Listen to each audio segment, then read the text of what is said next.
Now let's talk about a very important reagent in this chapter, and that is Lucas reagent. Now let's start writing what are the important things that you remember when you talk about Lucas reagent. First, it is used for alcohols. It reacts with alcohols. Why is it used? It is used to identify primary, secondary and tertiary alcohols. Now, what is Lucas reagent or what is Lucas test? Let's talk about the agent first. Lucas agent is concentrated hydrochloric acid plus anhydrous zinc chloride in 1:1 mixture. Right? Now, what is it? Now, if I treat my alcohol with conc HCl in the presence of anhydrous ZnCl2. Now, what will happen is this is a weak bond. Why? Because oxygen is more electronegative, so it will try and pull the electron pairs towards itself. So OH is lost. Now, if OH is lost, then from here I will have Cl minus H plus and Cl minus. This Cl minus will behave like my nucleophile. It will go and it will attack my R plus. So what will I get? I will get my alkyl halide plus water. Now again you need to remember one thing, that is that this water that is produced, it needs to be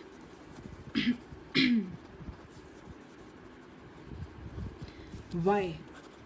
To make reaction go forward. Now how it is done?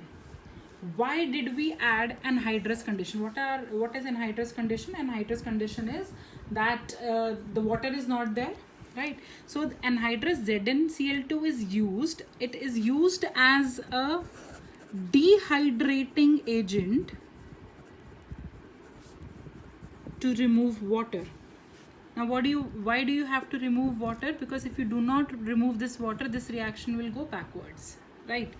Now what will happen if I react a phenol with my Lucas reagent? Will it react? It will not react. There will be no reaction. Why? Can you tell me? There was lone pair here. This undergoes resonance, and due to resonance there would be a partial double bond character here. Now, if there is a partial double bond character here, will it be as easily cleaved as it was cleaving here? So this will not cleave, and if this will not cleave, chloride cannot come and attack here. So if we add Lucas reagent to phenol, there is going to be no reaction due to the presence of partial double bond character in phenols. Now what else is Lucas reagent is used for? It is used for preparation of haloalkanes. We did in that chapter also.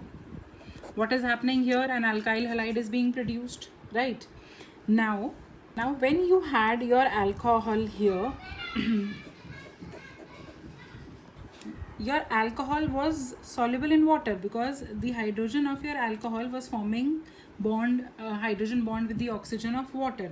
So this mixture was miscible, right? But in the products, what was formed? It was formed like this, and this we know is immiscible. We did in the previous chapter that they are of very low solubility, therefore it is insoluble. Now when it is insoluble, what we observe is we observe milkiness or we say we observe turbidity, right? Now let's see what will happen if I treat all the three different types of alcohols with my Lucas reagent. As you can see, in all of them, the hydroxyl group has left and chlorine has come at its position and the alkyl halide is formed.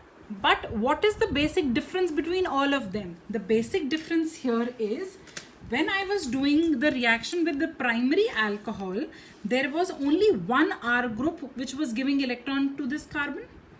In this secondary alcohol, there are two R groups which are giving the electrons to the carbon, and in this there are three.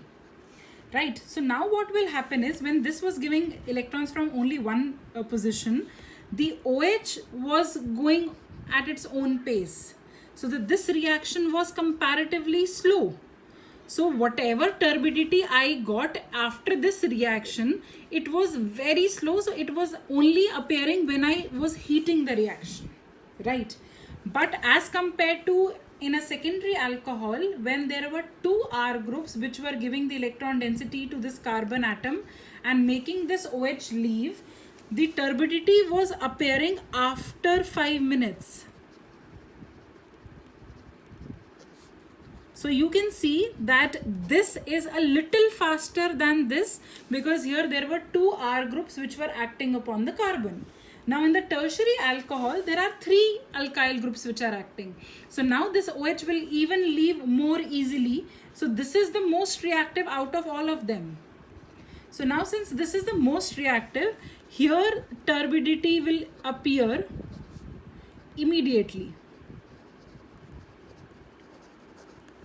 Right, this was very slow. It was not even happening at room temperature. For this I had to heat it so that I can have turbidity only after heating. But when I had a secondary alcohol, the turbidity appeared after 5 minutes, and in the tertiary alcohol, the turbidity appeared immediately. Right, now that means this is the slowest type of Lucas reagent test, and this is the fastest. Right, now what is the reactivity of alcohols here? What is the reactivity of alcohols? Now the reactivity of alcohols is again here dependent upon the carbocation. What was happening here? The OH was leaving. So when OH was leaving, my carbon was getting a positive charge as the OH was leaving.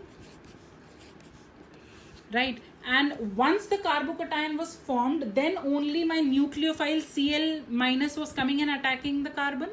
So this was occurring only after the formation of carbocation, and we know that more stable the carbocation, more easily this reaction would occur. So as per this, the reactivity order is again tertiary, then secondary, and then primary. Now let's quickly sum up what we have talked about Lucas reagent. What is Lucas reagent? I will write all the points one by one so that we have it easy summary. Now it is used to distinguish primary, secondary, and tertiary tertiary alcohols. What is it? It is 1:1 conc HCl plus anhydrous ZnCl2. ये किस काम आता है? This is facilitating loss of water which was formed during the reaction. Now when you treat Lucas reagent with a primary alcohol, turbidity appears after heating. When you treated it with secondary alcohol, turbidity appeared after 5 minutes. When you treated it with tertiary alcohol, turbidity appeared immediately. And when you treated it with phenol, there was no reaction. Please remember all the points.